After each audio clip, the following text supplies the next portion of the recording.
Hello po. Ayan. Ayan. Salamat po sa pag-welcome.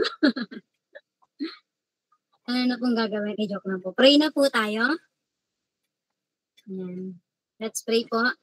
Aming Ama, Diyos na buhay, patuloy Lord, nagpapasalamat po kami, Panginoon, sa gabing ito na pinagkaloob mo. Salamat Lord God, sa oras na ito, Panginoon, na makapag-aral nga po, Ama, ng mga salita mo. And we thank you, Father God, sa patuloy, Panginoon, na pagkilos mo sa mga buhay namin right now, O Lord. Mangusap ka nga po, Panginoon, sa buhay ng bawat mga nakikinig, Panginoon, sa online Bible study. Dalangin ko, Lord God, na personally touch us, Panginoon, saan man po kami naroroon, Panginoon. Dalangin namin, Lord God, na ikaw po, Panginoon, ang siyang mangusap sa mga buhay namin. Salamat, Lord, sa mga willing, mga available, Panginoon, sa mga lagi, Lord God, na nais na makapakinig ng mga salita mo nga po, Ama. Dalangin ko rin, Holy Spirit, na ikaw po ang mag-back up, ikaw po ang mag-guide sa amin, Panginoon, and we pray, Father God, for the knowledge, wisdom, and understanding, Panginoon, na nagmumula nga po sa iyo. Salamat, Father God, sa pag-bless sa bawat yan sa amin, at salamat nga po, Lord God, sa mensahe na maririnig namin ngayong gabi sa pangalan ni Jesus.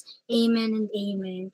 Ayan, kaya ayun nga po, welcome po sa bawat isa. Yung isa pressman po, si ate po yun. Ayan, kasi may tumawa kanina kung ano man, sabi niya gumamit po siya ng ibang account. Ayan, di po siya naka-attend ng ABS Pastor, kaya attend na po siya ng OBS. Tapos, ano po, ayun, welcome pala kay Tita Jane sa church po ng Lakeview. Ayan po. Pag-start po nga po natin, i-slide ko po sana yung cellphone ko. Ayan, meron po diyang tanong, paki-next nga po. Ayan, ano po ang mga bagay o mga tao o pangyayari sa buhay natin na kasama na natin sa daily routine po natin, o yung sinasabi nga po kasing yung word nga po na habit. Ayan, ibig sabihin po kasi ng habit, di ba? Ito yung araw-araw mong ginagawa, ito yung madalas mo nga pong ginagawa. Kasi kaya natanong ko po yan, di niya naman po kailangan sumagot, isipin niyo lang po ngayon na ano yung mga bagay na parang sa buhay ko talaga naman, yung kunwari sa pag nag-ano nga daw po, wag tumingin ng bag yung mga tao, di ba? Ng bag natin. Ano kaya yung mga makikita po nila diyan, o kaya sa bahay po natin, kahit po yung mga kasama natin sa ating mga tahanan. At sabi nga po, ang habit, ito po yung daily mo ginagawa, ito yung normal na ginagawa mo na nga po talaga. Kasi ang topic po natin, paki-next nga po. Ayan, isang mabilis lang po. Ayan, sabi mo pala diyan, do you have a godly habits? Ayan, tinatanong po diyan kung meron na po ba tayong mga godly habits. At kung yung may mga bago po dito na mapapatanong, ano yung ba yung mga godly habits? Ayan po yung pag-aaralan natin ngayong gabi. Kaya ngayon, tingnan natin kung ano na po yung mga meron tayo, ano na po yung mga nagagawa na pala natin, di ba po? Pero sabing godly habits, syempre, obviously, ito po ay patungkol nga po sa Panginoon, di ba? Ang sentro ay ang Diyos. Okay po, kaya linabas na po ang title. Ito nga po ang title natin, ang Building Godly Habits. Sabi po diyan, tayo po ngayon talagang kung hindi pa natin nagagawa ito, from now on, 'di ba? Gawin na po natin. From now on talagang kung meron po tayong mga daily routine, isama na po natin 'to, 'di ba? Kasi sobrang kailangan natin po ang mga bagay na ito. Kaya nga po sa verse ng ay sa book nga po ng Timothy, sa 1 Timothy chapter po 4 verse 7 to 8, paki-next po, nandyan po yung verse, babasahin ko po sa inyo. Sabi po diyan, huwag mong pag-aksayahan ng panahon ang mga walang kabuluhang alamat na sabi-sabi lang na matatanda. Naisip ko nga po dito yung mga superstitious belief natin, 'di ba? Yung mga bagay na parang kinasanayan, yung mga narinig na po natin na sinabi nila, na naisip ko po dito yung mga bagay na yung kunwari bawal magwalis sa gabi, 'di ba po? Tapos naisip ko, paano kung madumi na sa gabi, 'di ba? Hindi ka na magwawalis kasi makikinig ka po doon, 'di ba? Ayun yung sabi, wag daw po natin hadong pagkaksayahan ng panahon. Sa halip, sanayin mo sa kabanalan ang sarili mo. Ito nga po ay ang pag-focus natin sa Panginoon. At sabi po sa verse 8, sapagkat kung may mabuting na idudulot ang pagkasanay natin sa katawan, ito po yung pag-exercise, di ba? May ilan po sa atin, ginagawa na po natin yan, di ba? Yung pag-exercise talaga kasi kailangan talaga para hindi mahirapang kumilos, di ba po? Pero sabi po diyan, may mas mabuting maidudulot ang pagsasanay sa kabanalan sa lahat ng bagay. Ayan po, physical lang po iyon, pero yung pagsasanay daw po sa kabanalan sa lahat ng bagay, ito naman po yung spiritual natin. Ito naman po yung sa loob-loob natin. Meron nga po akong naalala na naituro nga po namin naituro ko sa Lakeview nga po, 'di ba, na syempre ang unang ayusin po ni Lord yung spiritual po natin, yung inner being po natin, Tapos nag-aano po yun, nagmamanifest po yun outside sa physical natin. Kapag okay po ang ating spiritual being, di ba po, pag okay tayo spiritually, yung physical natin nagiging malakas, nagiging masigasig, maayos nga po, di ba? At sabi po doon, kahit daw po yung mga possession o yung mga bagay sa paligid natin, nare-receive daw nga po natin. Okay po? Kaya sabi niyan, hindi lang sa buhay na ito, kundi maging sa buhay na darating. Kaya po ito ang ating pagtutuunan po ng pansin, lalo na po, di ba, na hindi naman po lingid sa kaalaman ng bawat isa na malapit na pong dumating ang Panginoon, di ba po? Alam naman po natin na laging itinuturo po sa atin na talagang maging mindful po tayo sa Diyos at sobrang halaga po nito kasi ito po yung bagay na isang bagay po sa atin na talagang may strengthen po tayo spiritually. Kaya simulan na nga po natin, di ba? Sabi po dyan sa introduction, everyone lives by habits. Lahat po tayo, meron talaga tayong mga nakasanayang ginagawa. Whether o ano man po, kung may iba man po sa atin, di ba, pagkagising sa umaga, talagang bukas agad yung cellphone, di ba, para tumingin ng oras. Yung mga reason po, ay, binuksan ko lang po yung cellphone para tingnan po yung oras, ganyan. Tapos kaya naman po, ay mga habits na tayo na, sabi diyan, good or bad. Baka hindi pa natin nakapansin, may mga ginagawa po pala tayo na hindi ganun ka ayos, hindi po ganun kabuti, pero meron naman daw pong mga good na habits tayong ginagawa. Sabi po diyan, the small decisions we make daily shape our destiny. Alam niyo po, yung mga lahat ng mga ginagawa natin in our lives, di ba? Sa araw-araw nga po. Sabi nga po dito, may, yung nakaraan po kasing buwan, ang naituro ko po sa amin sa church, yung ano nga po, yung Mystery of Habits. Nakuha ko po yun kay Dr. Olocoya. Nasabi niya na kung ano po yung ginagawa natin ngayon, di ba? Pwedeng ayun po yung maging future natin. At totoo naman po talaga yun, di ba? At meron din po yung sinasabi na kapag daw po tayo sa mga habits natin, nagiging ano talagang sila yun, hindi natin sila makontrol, nagiging masters natin sila. Sabi, worse daw po silang, worse sila na parang master nga po. Kasi parang talagang aanhin ka, pahihirapan ka ng mga habits na hindi naman talaga nararapat. Katulad nga po, isang halimbawa nga po doon, yung sinasabing pagising daw po natin sa tanghali, di ba po, na dahil nga po sa social media, di ba, may mga nagsasabi na napuyat sila sa gabi, kaya ang gising na nila 11, 12, kaya ang simba po natin, di ba, alas 8, alas 9, di ba po, parang nakakalungkot po yung ganun. Parang kung nabuhay po tayo sa panahon yung mga matatanda nga po, di ba, lagi nilang sinasabi, anong oras na, gumising ka na. Kung nagbuhos daw po ng pagpapala ang Diyos, hindi natin natanggap yon, di ba po? Kaya isipin po natin yung ganong bagay. At sabi nga po sa kasunod niyan, sabi diyan ay, just as athletes, sabi diyan, train for performance. Yung next na po, Christians must train for godliness. Na kung ang mga atleta nga daw po, di ba, sabi diyan, nag-train sila, di ba, at syempre nag-train sila para makapag-perform sila. Tayong mga Christian naman po, nag-train naman po tayo. We are training ourselves for godliness. At saka syempre talagang dapat pag Kristiyano nga po talaga, di ba? Makita, nawa, sabi nga po, makita po talaga sa atin ang pamumuhay ni Kristo nga po, di ba? Kung paano si Jesus sa mga buhay natin. Our spiritual growth doesn't happen by accident. Tandaan po natin yan, di ba po, na hindi po yan na biglang nauntog ka lang, biglang ganito lang yung nangyari, nagbago na po ang buhay mo. Sabi po diyan, it requires intentional or godly habits. Talagang dapat intention po natin na gawin po talaga yon. As in, sanayin po natin yung mga sarili natin. Kung ang nakasanayan po natin, na pagising mo pa lang sa umaga, kakain ka na agad, ganito na agad ang gagawin mo, liligo na, pasok sa trabaho o sa school, pero ngayon pong Christian na tayo, 'di ba? O naririnig po natin 'to, 'di ba? Dapat pagising natin sa umaga, talagang si Lord talaga, maging mindful po agad tayo sa Panginoon. Yung pagising lang po natin, 'di ba? Parang ang mga Kristiyano daw po, ang mga isa na sa mga pwedeng maging expression mo na, 'di ba? Dati pag nadudulas ka, kung ano-anong sinasabi mo, 'di ba? Ay, palaka o kung ano man po 'yun, 'di ba? Pero ngayon biglang wag naman sanang madulas, 'di ba? Pero naman po, sabi na natin, praise the Lord, thank you Lord. Pag binigyan ka, ay thank you Lord sa buhay mo, yung mga ganun po. Tapos pagising mo sa umaga, di ba, imbes nga daw na pandesal ang hanapin, pagdasal agad, di ba po, na Lord, salamat po sa hininga ng buhay, salamat po sa pamilya, yung mga ganun pong bagay, na laging maalala po natin ang Panginoon. Kaya nga po, katulad daw po ng pagtutoothbrush, paki-next po, ayan, sabi diyan, it keeps our mouth healthy. Kaya sabi diyan, di ba, meron po ba dito, kinakalimutan yung mag-toothbrush, di ba? Ito po yung like kong naaalala, na mag-toothbrush po tayo, hindi lang para sa atin, kundi para daw po sa katabi natin, para mabuhay pa sila. Ayan. Pero joke lang po yun. Pero syempre, para sa atin talaga yun, di ba? Kasi pag nakaligtaan po natin yun, di ba, it leads to decay. Ganon din po sa ating mga habits sa Panginoon, di ba? Na kapag po, kapag hindi natin to nagawa, nakikita natin humihina talaga tayo spiritually po. Kaya kung gusto nating lumakas, 'di ba? Talaga namang maging makilala ang Diyos talaga, maging masigasig nga po, 'di ba? Sabi dito, kailangan po natin i-build ang ating godly habits. Kaya simulan na po natin iyan sa number 1, magi-start po tayo with the word. Lima lang naman po ito, wag po kayong mag-alala. Kaya tatapusin ko naman po ito agad. Ayan, sabi nga, daily Bible reading. Araw-araw na magbasa ng Bible. Araw-araw po ba tayong kumakain, 'di ba, sa ating physical?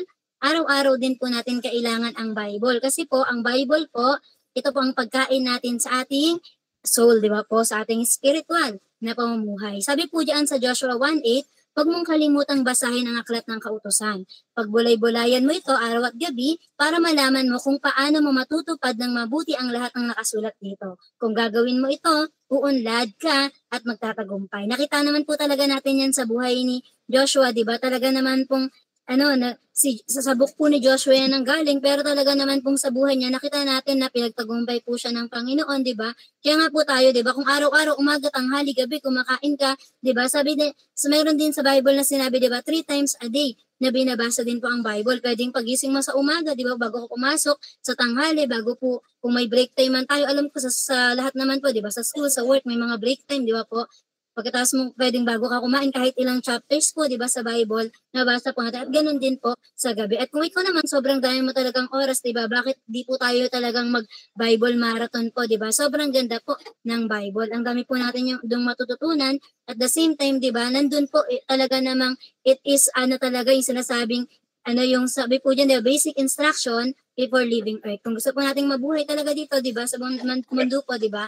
Talagang basahin po natin ang Bible. Nang sa ngayon, according po sa kalooban ng Diyos, ang ginagawa po natin. At meron nga po dyan, sabi, sa next slide, godly habits begin with God's Word. Tandaan niyo po ang godly habits, nagisimula po ito sa pagbabasa ng salita ng Diyos o sa salita po ng Diyos. Sabi nga po, ang Bible, di ba, it is our foundation in spiritual nourishment. Kaya nga po, di ba, yung Bible po talaga, wait lang po, yung mga alaga po dito, nabawala. Ayan. Bedong nga muna. Ayan, sabi nga po, di ba? Tuloy ako, sorry po. Ayan.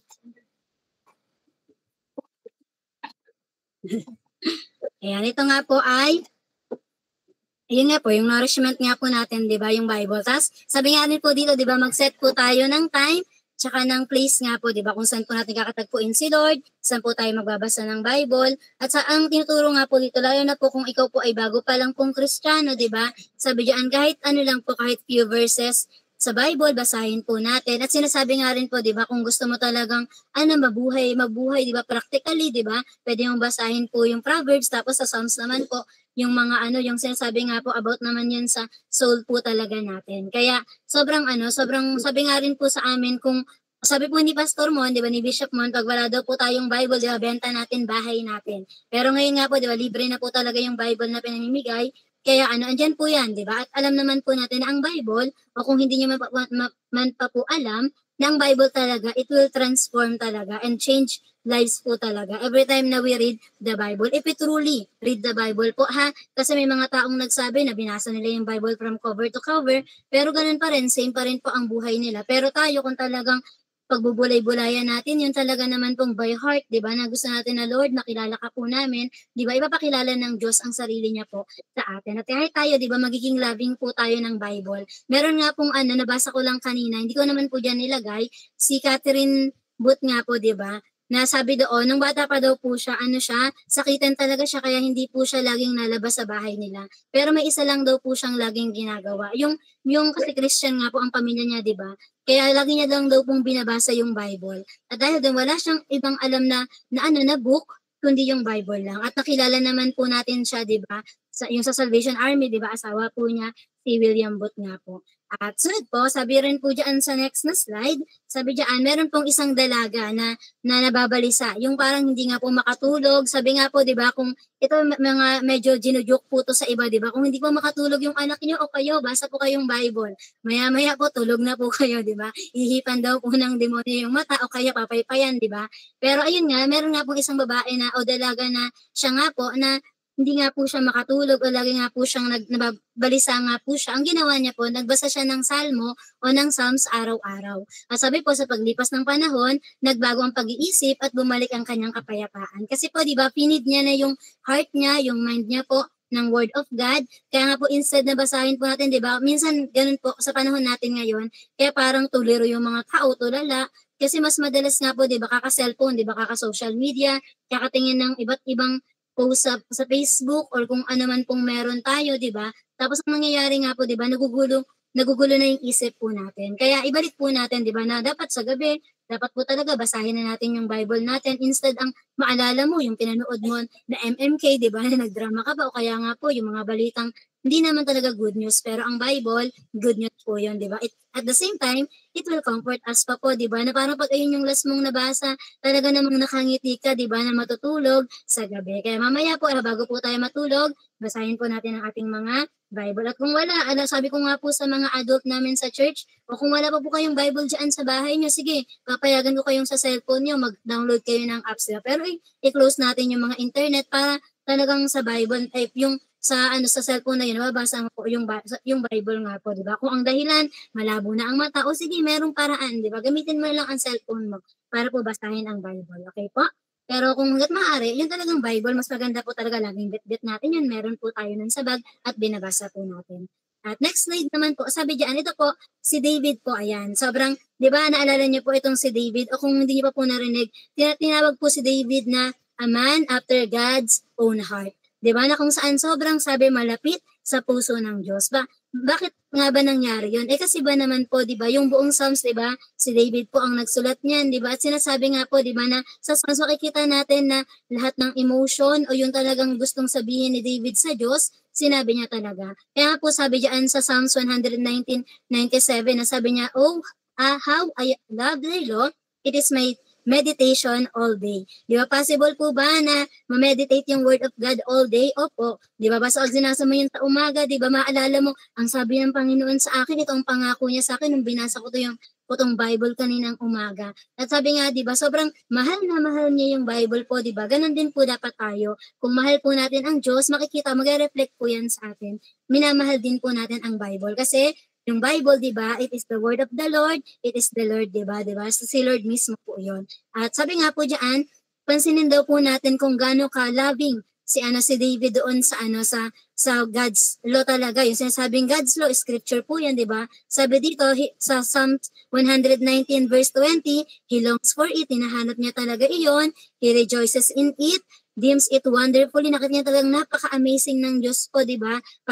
Find joy in it, di ba? Talaga naman na, ayun, ang kanyang kagalakan, nakakakita, meron din po siyang peace doon, ng safety, ng favor, ng sweetness, ng blessing, and comfort. Ayan po ang naibibigay ng Bible. Kaya pag binasa po natin ang diba, talaga namang matatouch ka sa mga ginawa ni Lord. It sounds pa lang po yun. What more pa, pag binasa po natin yung buong Bible po, di ba? Kaya ngayon pa lang simulan na po nating basahin yung Bible, mga Bible natin.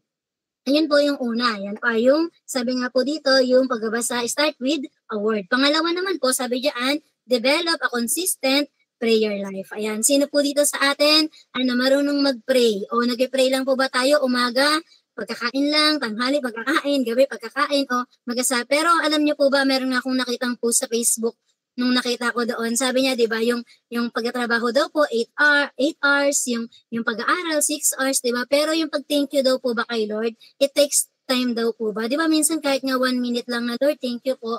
'Di ba? Parang amazing na na parang ganun lang, hindi naman hinihingi ni Lord buong oras mo, 'di ba po? Pero sabi nga po dito, yung pag-pray din naman talaga sa Panginoon, hindi ka naman mo kailangan maging marunong, matalino, 'di ba? Yung mahalin mo lang si Lord, kaya mo na pong mag-pray. At sabi nga po diyan sa 1 Thessalonians 5:17, 'di ba? Palagi tayong manalangin. Paano po 'yon mangyayari?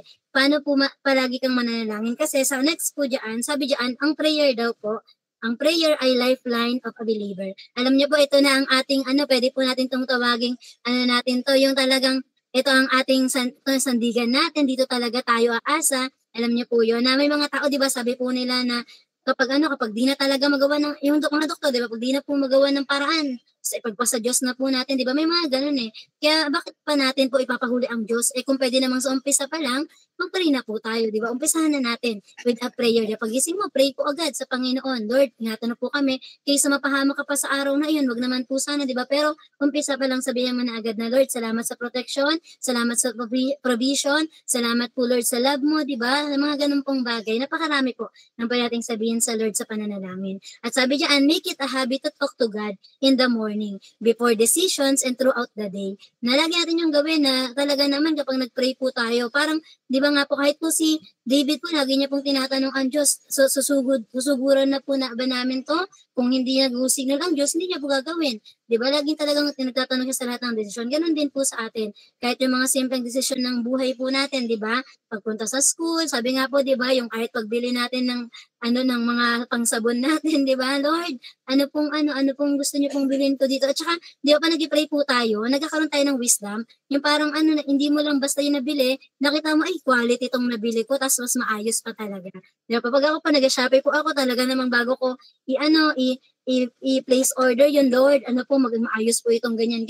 Basta laging ganun po kasi marami na pong budol tsaka scam ngayon, di ba? Kaya talagang magpaprotect po tayo sa Lord through prayer po, di ba?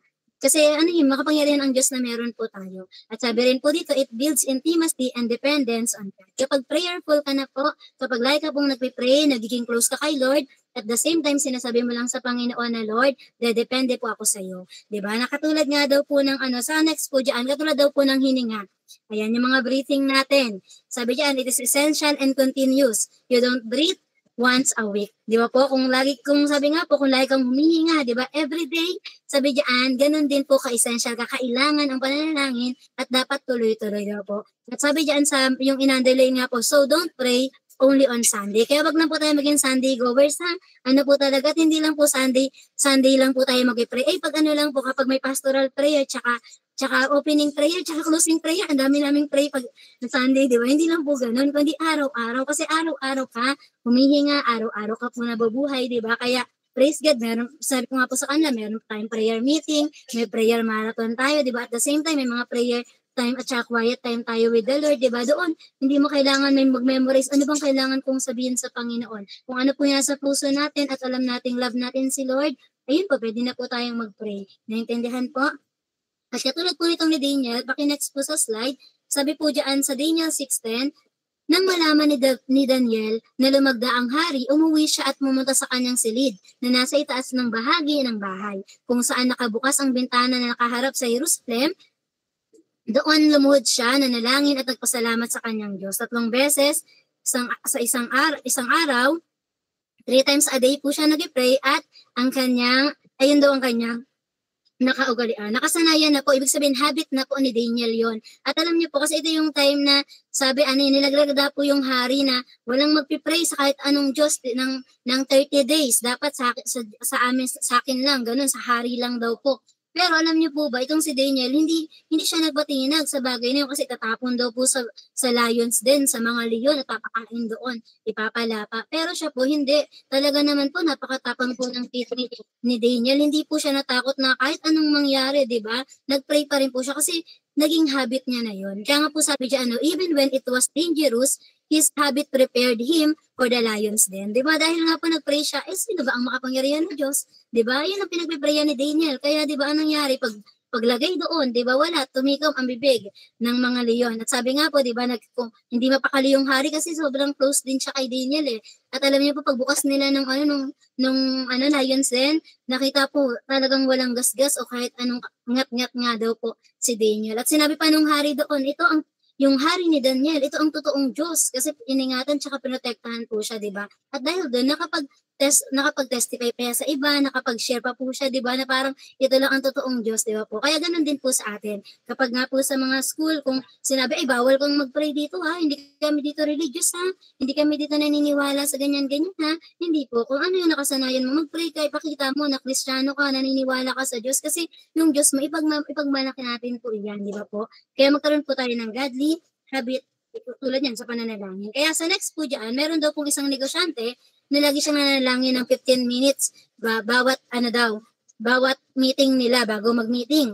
Kaya po sabi diyan, nagbago daw po ang kanyang desisyon at gayon din ang respeto ng kanyang mga tauhan. 'Di ba? Through prayer po nababago, it changed the lives, 'di ba? Of many people po, 'di ba? Kung may mga tauhan o sa di lang po yung negosyante, tayo din. Kung may mga kapitbahay, mga kamag-anak ba tayo kasama sa bahay na parang ang weirdo ng ugali o hindi mo maintindihan, di ba po? Sabi diyan, ipag-pray natin silang lahat. Ikaw ang Kristiyano, sabi nga po, ikaw ang makaunawa. Di ba po? At ikaw ang Kristiyano, ipag-pray mo sa dakilang Diyos na meron po tayo. Kaya siya, di ba po, na-amaze siya sa yung negosyante ito, na-amaze siya sa kayang gawin po ng Panginoon. At dahil diyan, di ba, umayos po ang kanyang business. At next po, sabi diyan sa pangatlo na po tayo, practice gratitude and praise. Ayan, dapat lagi po natin itong gawin. Lagi po tayong mag-thank you kay Lord. Lagi po tayong magpuri sa Panginoon, di ba? Sabi po sa Psalms 104, pumasok kayo sa kanyang templo na may pagpapasalamat at pagpupuri. At saka alam niyo po, ang pagpapasalamat talaga, kapag thankful kang tao, nagiging happy ka talaga na tao. Alam niyo po yung talagang dahil mapagpasalamat ka sa Diyos, di ba po? Laging nagiging masaya ka din, di ba? At the same time, nakakahawa ka pa sa iba. Nahawaan mo sila na bakit ditong masaya, di ba? Meron nga po, di ba, sa church ng Putatan, di ba, si Tito Alan, meron siyang nasabihan, si praise the Lord, i-invite mo nga yun, di ba? Sa church ko yan, di ba, na parang, sino ba, ay si Carl pala yun, di ba? Na kasi, di ba, Tito, praise the Lord, ganyan-ganyan. Di ba, yung dati, ito lang yung sinasabi mo, dahil Christian ka na, ayun ang nasasabi mo. Tama nga naman po, di ba? Nung sinabi mo yan, napapurihan mo pa ang Diyos, at the same time, nakita, ay, Christian to, yan kay Lord, ganyan-ganyan. Di ba po? At sabi po dito, sige po, pakinext, sabi diyan, gratitude redirects your heart from complaint to contentment. Di ba? Kapag thankful ka na kay Lord, lahat po ng mga complaint na yan, ng reklamo, nagiging maayos na papalitan daw po ng contentment na kahit ano ang ulam, di ba? Tuyo man yan, ulit yun, di ba? Parehas ang pag-thank you kay Lord. Thank you, Lord. Kung malakas sa lechon, malakas din sa tuyo. Di ba po? Ang pag-thank you kay Lord. Ganun din, sabi nga po, yun yung laging tinuturo po sa atin ha. Di ba po, kung meron kang 5,000 o 5 piso, parehas pera yan, di ba? Thank you, Lord, di ba? At the same time, pag nag-thank you ka kay Lord, dadagdagan patuloy ni Lord, di ba? 5 piso meron ka ngayon, dadagdagan pa lalo yan ni Lord kasi napaka-thankful, di ba? So parang sobrang pinupuri mo ang Diyos sa lahat ng bagay. Di ba nga po si Job, sabi po, di ba, lagi niyang sabi niya talaga yun, di ba po, na ang Diyos ang nagbigay, siya din ang kukuha, purihin ang Panginoon. Pero sa lahat ng yun, nag-thank you po yan sa Panginoon. Nakita natin sa story po ni Job, alam niyo po, pinagpala siya. Sabi nga po, di ba, dinoble ang lahat. Hindi lang po yung mga anak, kundi binigyan ng panibagong 10 anak po, di ba? At sabi nga po doon, mga magaganda sa balat ng lupa, di ba? Yung mga binanggit na mga pangalan, sila Kezia, di ba po? Sila Karen, di ba po? At ayun po, yung mga yun. At sabi po dito, keep a gratitude journal or thank God aloud in prayer daily. Lagi po tayo magkaroon, yung sabi nga po sa amin ni Pastor, di ba, yung sa Adult Bible Study na magkaroon po tayo ng prayer journal na kung saan makita natin doon, lagi niyo pong isulat, di ba, kung talaga namang, ang tawag doon, lahat po ng mga gusto nating sabihin sa Panginoon, di ba, wala imposible sa Diyos, isulat mo po lahat ng mga gusto mo, di ba po? Tapos nakikita po natin unti-unti, sinasagot ng Panginoon yung mga yon. Sabi po ni Pastor, di ba, may ilan, matagal masagot, may iba ang bilis, pero at the same time, thank God kasi may na-check. Ibig sabihin, merong nasasagot kasi totoo ang Diyos na meron po tayo. At sabi po diyan, ang turo naman po sa amin diyan sa prayer, na kapag nga po hindi agad binigay ni Lord, baka kailangan mong mag-wait, di ba? Baka di pa maayos yung puso, yung mga ganun po. At pag no ang sagot, kasi may mas better pala doon. Di ba po? Ang galing na parang wala, hindi ka talo sa Panginoon. Lahat merong parang ang galing talagang naka-accord ng maayos sa Panginoon lahat ng bagay. Okay po? At laging isigaw natin, di ba? Pray aloud daily. At sabi po nga dyan, meron po kasi ditong example, yung sa next slide po, yung sa Acts 16:25 nga po, or Acts 16, yung kwento nga po ni Paul and Silas. Ayan po, di ba? Sabi diyan na maghahating gabi na nanalangin sina Pablo at Silas at umaawit ng mga papuri sa Diyos. nakikinig naman sa kanilang ibang mga bilanggo. Alam niyo po nung time na yan, wala pong kasalanan si Paul and Silas. Hindi po sila nagnakaw, hindi po sila gumawa ng kung ano. Alam niyo po ang bakit sila nakulong kasi nag-share sila ng Word of God. Pero instead na magsabi sila na, Lord, nag-share na nga po kami, bakit naman nakulong pa kami? Hindi. Alam niyo po ang ginawa nila, nakangiti pa sila at nagpuri sila sa Panginoon. Kaya ano man ang maging sitwasyon po natin, di ba? Talagang purihin natin ang Diyos kasi alam ng Diyos ang ginagawa niya.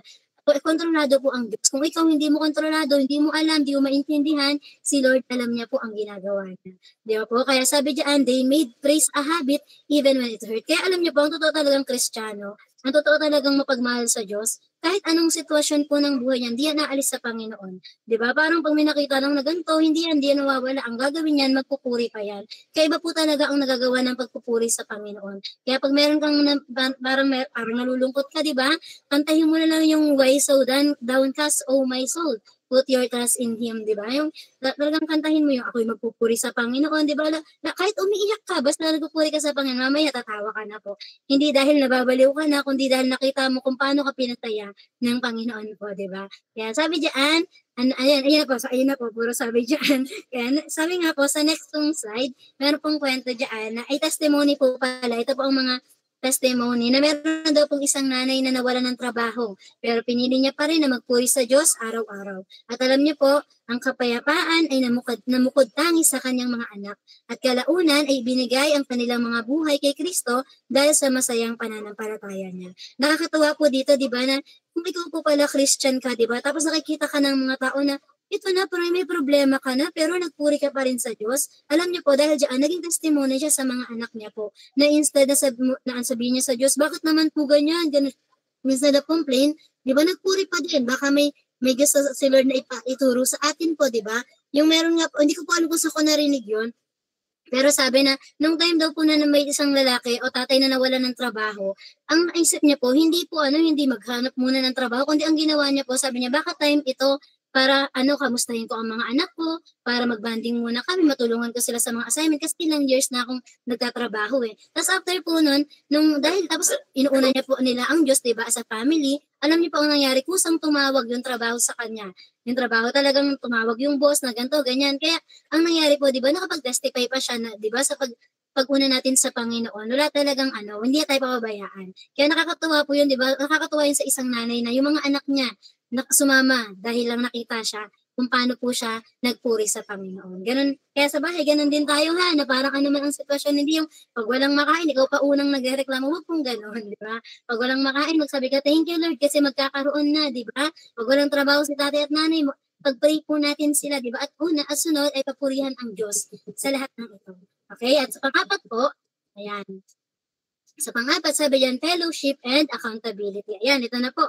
Dapat daw nga po, sabi sa Hebrews 10:24-25, at sikapin nating mahikayat ang isa't isa sa pagmamahalan at paggawa ng kabutihan. Huwag nating babayaan ang mga pagtitipon natin gaya ng nakaugalian ng ilan. Sa halip, palakasin natin ang loob ng bawat isa, lalo ngayong nalalapit na ang huling araw. Ito na po yung paano po tayo mag-build ng godly habit. Wag po nating ilayo ang sarili natin, di ba? Sa mga tao, makipag-fellowship po tayo. Na kung saan magkaroon po tayo ng mga ka-fellowship diyan, magkaroon po tayo ng accountability. Di ba? Pag sabi accountability, alam mong ikaw accountable ka sa tao na yun. Yung mga tatawag nga pong accountability prayer partner, di ba po, na uy, ako alam ko, laging may nag-pray sa akin kasi siya yung accountability prayer partner ko, yung mga ganong bagay na dapat ang church po, maano na po natin, makita natin as family. Hindi lang po yan na tuwing Sunday lang namin sila mamimit, hindi po. Talagang kahit po yung mga ABS, di ba, mga OBS, mga fellowship na mga men's group, women's group, di ba po, adult, youth, kids, lahat po yan, di ba, mga fellowship na kung saan makaklose mo na po yung mga tao at the same time makikilala mo pa ang Panginoon. Kaya nga po sabi diyan sa next slide, sabi diyan, habits grow faster in community. Alam niyo po, lalo yung kung gusto niyo po talagang makapag-build ng godly habit talaga, lagi po kayong umatid ng mga gawain. Sobrang makikita niyo po na sa araw-araw na pag-attend niyo pong yun, mag-grow po talaga tayo. Hindi mo po yun napapansin. Ganun po yung habit na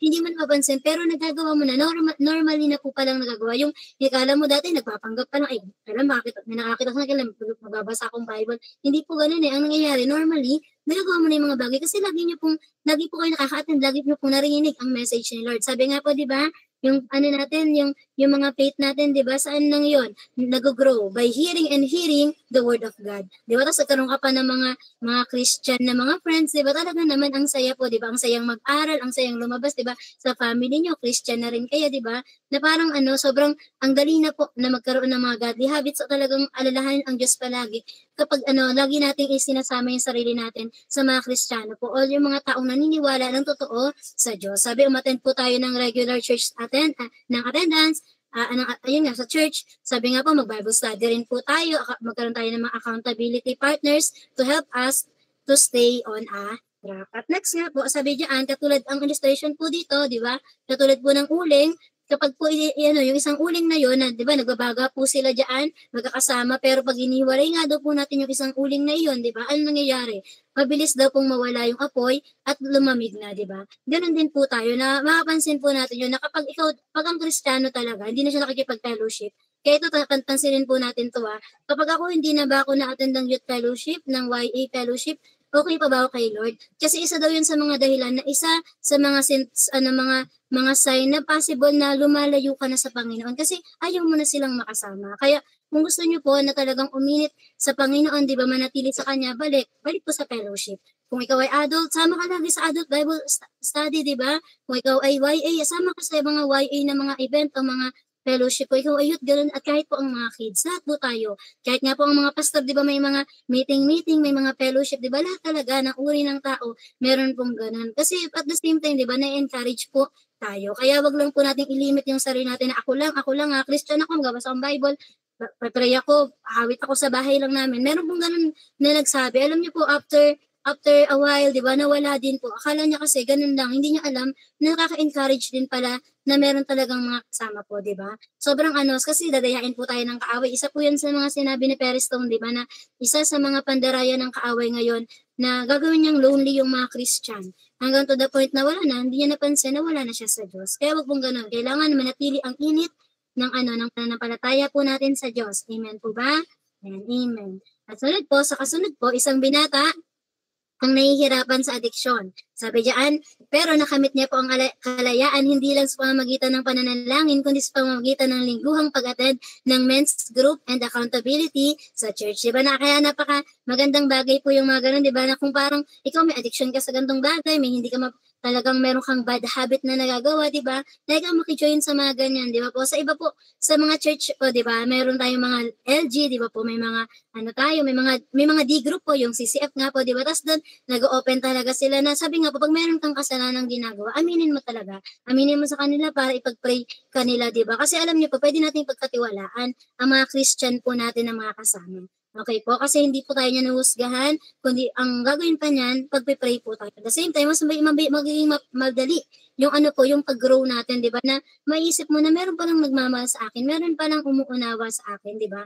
Kaya sobrang importante po ng fellowship po. At sunod po, last na lang po ito, number 5, serve others intentionally. Pag sinabing intentionally, dapat sinasadya mo yung gawin. Talagang gagawin mo, hindi to accidentally, kundi ikaw mismo mag-e-effort ka po. Sabi diyan, mga kapatid, tinawag kayo upang maging malaya. Di ba po? Tayo ay pinalaya ng Diyos. Ngunit huwag niyong gamitin ang kalayaan niyo para pagbigyan ang mga pagnanasa ng laman, sa halip magmahalan kayo at magtulungan. Sabi diyan, magmahalan tayo at magtulungan. Kaya sa next po, sabi dito, Jesus made a habit of serving. Si Jesus, nung nasa earth pa po siya, ginawa niya po yan. Kaya talagang He is our pattern, di ba? Living in this world, di ba po? At talagang model po natin si Jesus. Kaya tayo po mag-serve tayo sa church, sa mga bahay natin, sa mga community, di ba? Na sa church, ano ang mga kailangan natin? Ano ba yung mga talento? Ano ba yung mga kaya mong gawin para makapag-serve ka sa church? Diba? Gawin mo po, di ba? Napakadami. Tumingin ka lang sa paligid sa church, makikita niyo na po ano yung mga, pag wala pa lang nagwawalis diyan sa labas, hindi na wala naghuhugas, diba? Gawin po natin, diba? Mag-serve po tayo. At the same time, diba? Napaparangalan po natin ang Diyos. Ganun din po sa bahay. Alam niyo po ang mga paglilingkod o pagiging pagtulong natin sa pamilya natin. Isa na po pala yan sa mga pagpapakita na meron po tayong Jesus, diba? Naman sabi nila, ay, totoo talagang buhay ang Diyos niya. Kaya kahit sa bahay, maging masipag po tayo, talaga na magtulungan po tayo. Mahalin natin ang bawat sa. Kahit po sa community, kahit po yung kapitbahay niyo, di nagwawalis sa labas ng bahay niyo, di ba? Walisan niyo, di ba po? Saan din masasaad po mag-thank you po yan, di ba? At sunod po, sa next ng slide, sabi po dyan, Jesus washed his disciples Fit. Lahat po ng mga paa ng mga disciple ni Jesus, di ba? Hinugasan niya po yun. Sabi nga dyan, di ba, it is a habit of humility and service. Na ibig sabihin, di ba, kahit yung pinakamababa, ginawa po ni Jesus. Sabi nga po sa ano, di ba, sa Israel, ang paa talagang pinakamaruming parte sa katawan nila kasi talagang nakayapak lang yan. Tapos ang ano, talagang masand po ang lugar nila doon. Pero ginawa po yan ni Jesus. Nakita natin na walang pag-iinarte, naglingkod talaga. Talagang si Jesus, naging example po talaga siya ng mga pagiging humble po. At next po, sabi diyan, meron pong isang teenager, ito naman po, testimony po ito sa next slide. May isang teenager naman daw po na nagsimulang mag-join sa sa kids ministry. Bata pa lang po siya niyan, teenager pa lang. Pero alam niyo po, lumago siya, sabi diyan, lumago at nagkaroon siya ng kumpiyansa sa paglakad sa Diyos. Lalo niya nakilala ang Panginoon at nakalipas po ang mga taon, siya ay naging isang misyonero. Sa paglilingkod niya lang po palang iyon, di ba? Akala niya ano lang to, normal, na ginagawa niya lang. Pero naman yung time, lumalim siya sa Diyos, nagmamahal siya sa Diyos. Kaya nung time na kailangan na may isend, di ba, into a mission, siya po talaga. Talagang binolunteer niya po ang sarili niya. Kaya ganoon din po tayo, 'di ba, sa mga paglilingkod natin na unti-unti lang 'yan, 'di ba, mga simpleng bagay. Meron po ako napanood na video, 'di ba, yung hands nga daw po natin, 'di ba? Yung mga hands na yan na iba't iba, 'di ba? Yung kamay na pinapang preach, pwedeng sa ano, yung mga pinapang songli, sa pulpito, mga paghawak ng mic, 'di ba po? Yung kamay na pinantutugtog, kamay na na pinagsiserve sa mga tao, 'di ba, pagkasandok ng pagkain o ng kanin o ulam, sabi diyan kamay na pangwalis, kamay na panglinis ng mga inodoro, 'di ba, ng CR, mga lahat ng 'yan. Sabi po doon kahit nga yung kamay na pang sayaw mo, pantamborin mo, 'di ba? Sabi po diyan lahat ng 'yan na mga kamay na 'yan, iba-iba man yung ganap niyan, pero lahat ng 'yan talagang napapupurihan ang Panginoon sa mga bagay na 'yan. Kaya wag po tayong na malungkot na yung ako ang gawain ko lang sa church, tagalinis lang ako. Feeling mo ang baba, pero sa Diyos, pantay-pantay ang tingin niya. Para sa Diyos, masaya siyang nakita tayo na naglilingkod tayo sa Kanya. At kahit po ang inyong lingkod, di ba, kahit ako po mismo, ginagawa ko talaga yun, yung lahat, kahit yung pinakamaruming part sa church, nililinis ko talaga, yung walang arte-arte. Kasi para sa church yun, di ba? Parang maging, po tayo, maging good steward tayo sa lahat ng bagay. At the same time, di ba, sa paggawa mong yun, napapansin mo, naging naman minamahal mo na ang Panginoon, di ba? Yung sinasabi nga po ni Bishop na example, di ba, na dati janitor lang, pero pastor na, di ba? Ang kanyang mic, yung walis niya, tapos sabay naging pastor na po siya, di ba? Kaya parang gano'n na parang dahil para to kay Lord, di ba po? Maging gano'n po tayo, serve others. Okay po? Intentionally. Next po, at sa Diyos, di ba po? At last na lang po, sa conclusion natin, you don't build godly habits by accident. Sabi po dyan, you build them by intention. Tandaan niyo po talagang intentionally, araw-araw, basa kang Bible, pray, magpuri sa Panginoon, talaga namang umattend ng mga gawain, at sabi diyan, di ba, yung talagang mag-serve ka sa iba, at intention, gawin mo siya, di ba?